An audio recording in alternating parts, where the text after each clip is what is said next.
24 hours ago, Wall Street was bracing for $200 oil and a global recession. Tankers were trapped, the Strait of Hormuz was a powder keg, and traders were betting on chaos. Then, one announcement flipped the entire script. Oil didn't just dip, it dove off a cliff overnight. And the people who bet on disaster lost fortunes by morning. This is the story of how a single deal between Trump and Iran rewrote the markets in hours. We're talking billions made, billions lost, and a complete reversal nobody saw coming.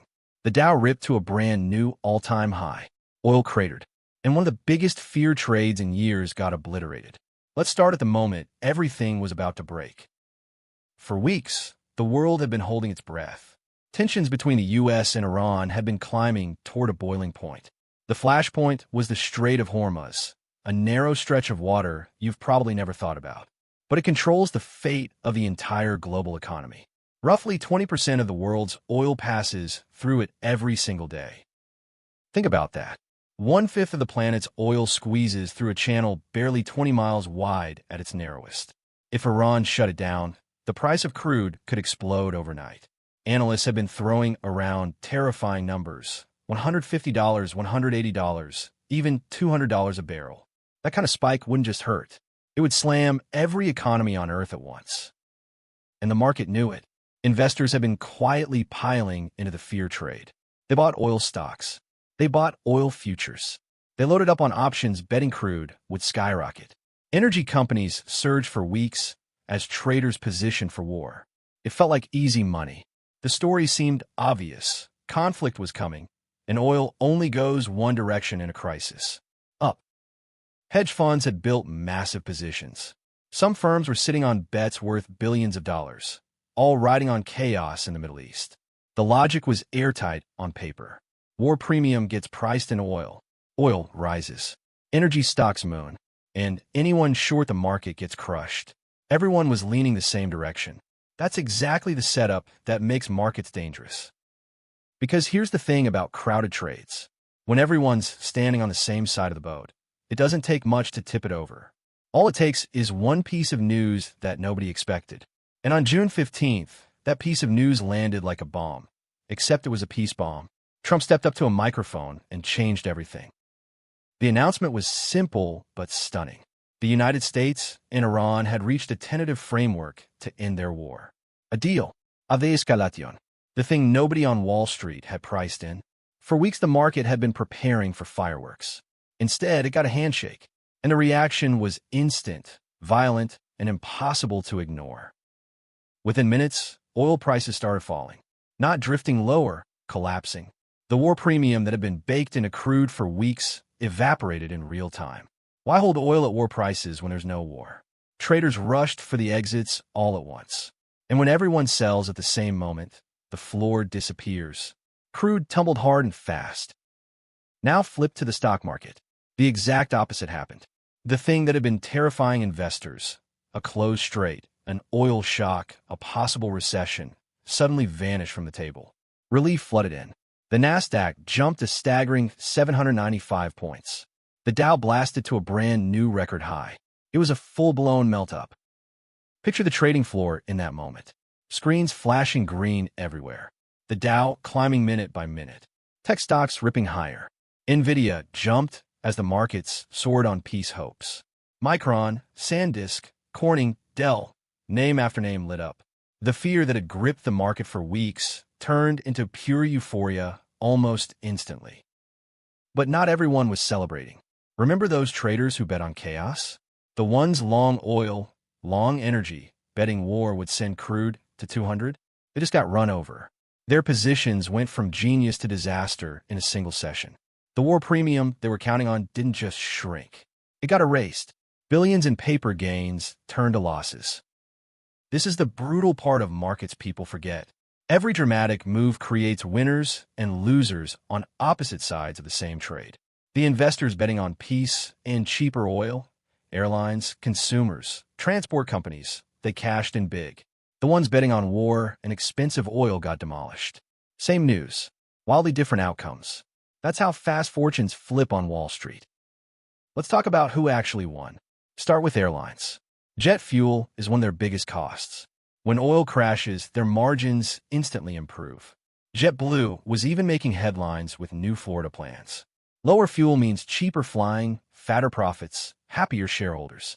Airline stocks love the news. The peace deal handed them a gift they didn't have to lift a finger for. Then there's the consumer.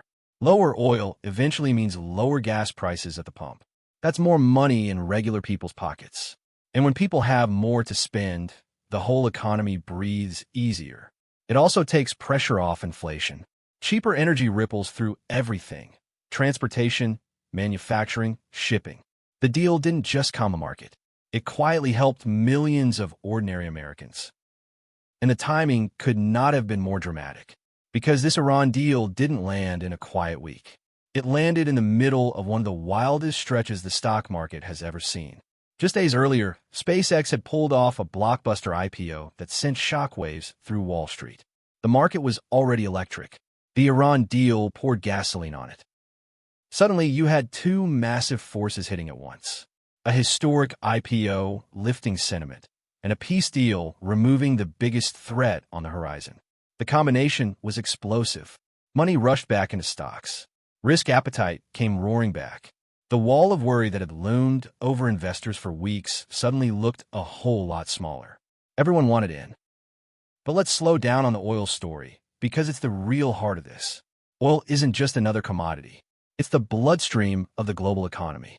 When oil spikes, everything gets more expensive: your groceries, your delivery, your electricity, your plane ticket.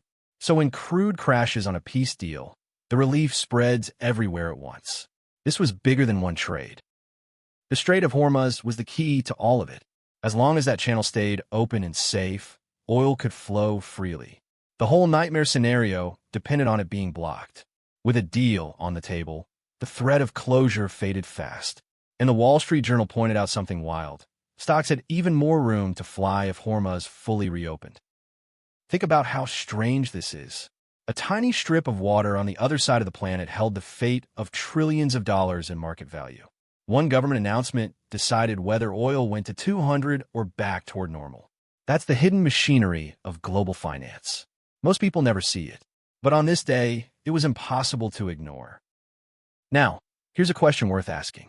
Was this peace deal actually real, or just a framework that could fall apart? Markets often move on hope before anything is signed. A framework is not a final agreement. There's still details to work out, still trust to build, still ways it could unravel. But for now, the market chose to believe, and belief moved trillions. That's the gamble baked into every big news rally. Traders aren't waiting for certainty. They're racing to position before the rest of the crowd catches up. The ones who moved first on the peace deal made the most. The ones still clinging to the war trade paid the price. Speed and conviction win on days like this. Hesitation gets punished. And there was another player in the background, the Federal Reserve. New Chair Warsh was heading into his first meeting as chief. Lower oil makes the Fed's job easier because cheaper energy cools inflation. That gives the central bank more room to support the economy. So the Iran deal didn't just help stocks directly. It quietly reshaped the entire interest rate picture too. Put it all together, and you can see why this single day mattered so much. Oil down, inflation pressure down, recession fear down, stocks up, the Fed in a better spot. SpaceX euphoria is still buzzing. It was a near-perfect storm of good news, all triggered by one announcement at one microphone. Days like this don't come along often. When they do, fortunes change hands. But let's be honest about the danger here too. When markets surge this fast on good news, they can reverse just as fast on bad news. If that Iran framework collapses, oil could rocket right back up. The same traders cheering today could be panicking tomorrow.